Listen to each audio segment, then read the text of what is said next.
ప్రయోజనం లేదు. కానీ ఒక పాట కనుక రక్షింపబడినట్లయితే పరలోకంలో ఎంతో ఆనందం. అది దేవుని యొక్క అంశత, అది ఆయన యొక్క అంశతగా ఉంది. ఎందుకంటే ప్రతి వారు రక్షింపబడాలి.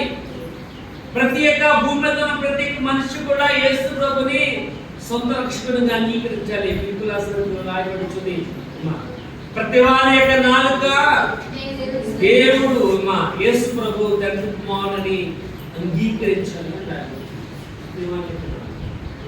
ఇక్కడ ఆయన యొక్క అవసరం ఏంటంటే ప్రతి జీవి కూడా యేసు ప్రభుని అంగీకరించాలన్నది ఆయన యొక్క అవసరత.